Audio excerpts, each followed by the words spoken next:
نقول بسم الله وتعالى نشوف الشيف هيعمل لنا ايه النهارده بوراك الفراخ دي. جاب وراك الفراخ وقطع كده قشر كده فصين من الثوم عشان خاطر ايه، يعني يدعك الفراخ كده ايه في الثوم والملح والفلفل اللي هو حطهم. بس عايزه اقول ان الشيف ده ما بيستخدمش بهارات كتير اول لما بيعمل حاجه.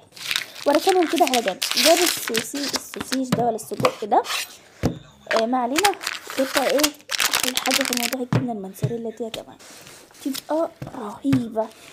جاب كده قطعات من الجبنه الموتزاريلا. جاب كده الخشب بتاع الشيش طاووق، وزي ما احنا شايفين عمل الشكل ده. جاب هنا بوله حاطه فيها بيض،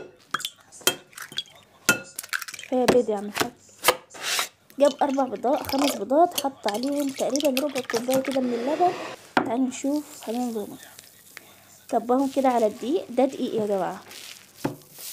هيعمل بقى عجينه كده في الشكل اللي احنا شايفين ده عشان خاطر يقفل عليها على الجبنه الموتزاريلا بالشكل ده. وحط كمان، جاب الخليط بتاع البيض ده وحطوا عليهم تاني عشان خاطر ايه، يحطهم في الدقيق ويقليهم بقى، يقليهم في زيت غسير وكده.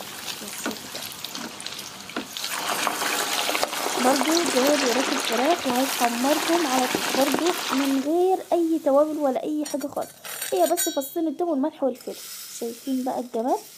انا معرفش ده ايه ده اللي بحطه من فوق ده، معرفش ده سكر ولا ملح ده، بس لو ملح انا معرفش هيقدر ياكله ازاي بالكميه دي، ولو سكر برضو معرفش هياكل السكر على حدا ازاي.